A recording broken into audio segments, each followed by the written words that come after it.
Hi everyone, welcome to my channel. Before we start, please subscribe our channel. Today we will be discussing with you top 10 places to visit in Washington, D.C. Number 10, Potomac River. The Potomac River flows through approximately 383 miles, starting in Fairfax Stone State Park and ending in the Chesapeake Bay. The Potomac Basin takes up area in Pennsylvania, Maryland, Virginia, and West Virginia. This also referred to as the Potomac Watershed, which is the area where all rivers and streams drain into the Potomac. The Potomac River itself is a Chesapeake Bay watershed because that is where the river drains. The Potomac River is at least 2 million years old and was formed by the river cutting into the rocks. As sea levels fluctuated, the depth of the river changed, affecting how deeply the water cut into the riverbed. Number 9, U.S. Botanic Garden. United States Botanic Garden, established by the U.S. Congress in 1820, is one of the oldest botanic gardens in North America. The garden informs visitors about the importance and fundamental value and diversity of plants, as well as their aesthetic, cultural, economic, therapeutic, and ecological significance. The U.S. Botanic Garden is a living plant museum accredited by the American Alliance of Museums. The garden offers a variety of exhibits, tours, and programs for visitors of all ages. Number 8, Holocaust Memorial Museum. A living memorial to the Holocaust, the United States Holocaust Memorial Museum inspires citizens and leaders worldwide to confront hatred, prevent genocide, and promote human dignity. Located among our national monuments to freedom on the National Mall, the museum provides a powerful lesson in the fragility of freedom, the myth of progress, the need for vigilance in preserving democratic values. With unique power and authenticity, the museum teaches millions of people each year about the dangers of unchecked hatred and the need to prevent genocide. Since 1994, almost 400 university fellows from 26 countries. Number 7, National Cathedral. Stained glass windows, Gothic spires, and flying buttresses make the Washington National Cathedral look ages old, but the Grand Church was actually constructed during the 20th century. Stonemasons and builders erected the cathedral beginning in 1907, completing it 83 years later in 1990. Carved from Indiana limestone, the structure boasts a 30-story tall central tower, an interior 9-bay nave and 215 stained glass windows, including one embedded with a moon rock. Inside, you'll find a crypt level where Helen Keller and President Woodrow Wilson are buried. On the exterior, you can search out the 112 gargoyles, decorative rainspouts, and grotesques, carved stone creatures, with the help of a map, available at the entrance, or via guided tours conducted during summer months. Number 6, Library of Congress. The Library of Congress provides Congress with objective research to inform the legislative process, administers the national copyright system, and manages the largest collection of books, recordings, photographs, maps, and manuscripts in the world.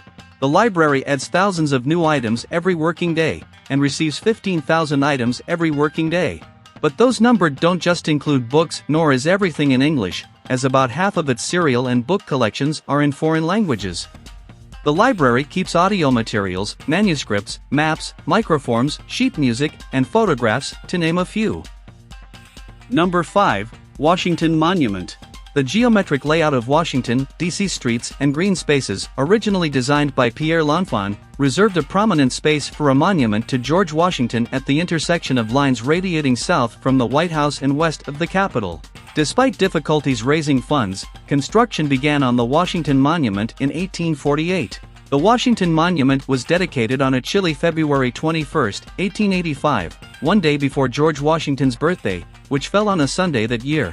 After the completion of the iron staircase in the monument's interior, the Washington Monument was first accessible to the public in 1886, closed much of 1887 until it could be better protected from vandals, and reopened in 1888 with a public elevator. Number 4, National Air and Space Museum. In the United States, dedicated to human flight and space exploration. Established in 1946 as the National Air Museum, its main building opened on the National Mall near L'Enfant Plaza in 1976. In 2018, the museum saw about 6.2 million visitors, making it the 5th most visited museum in the world, and the 2nd most visited museum in the United States.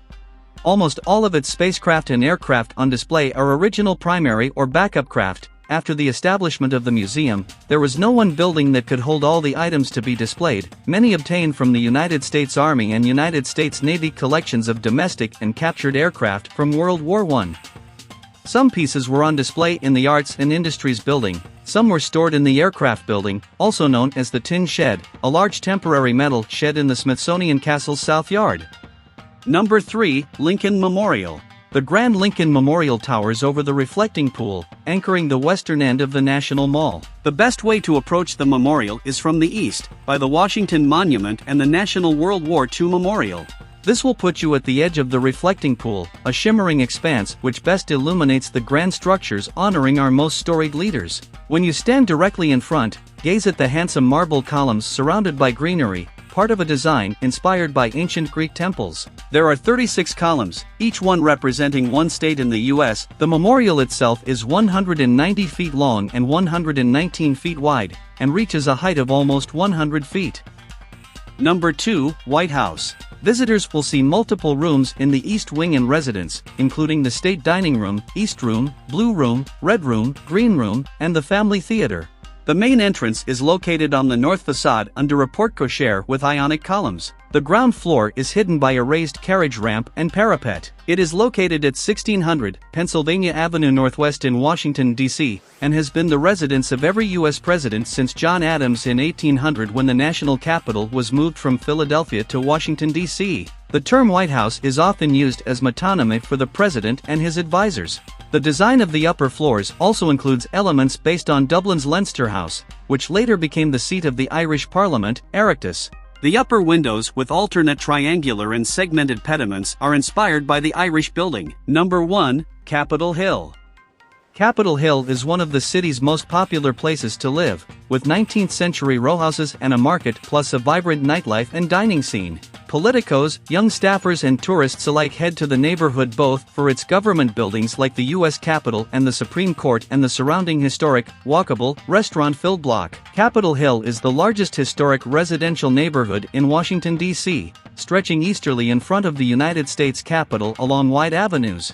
It is one of the oldest residential neighborhoods in Washington, D.C., and, with roughly 35,000 people in just under 2 square miles, it is also one of the most densely populated, largely a residential neighborhood composed predominantly of rowhouses of different stylistic varieties and periods. Tour the U.S. Capitol via its impressive visitors center, where guides lead small groups under the intricately painted, 180-plus-foot dome and past the dimly lit old Supreme Court chamber. Nonetheless, the Capitol Hill houses had charm, and they were gradually gentrified, slowly displacing many lower-income residents in the process. Thanks for watching. Please don't forget to like, share and subscribe.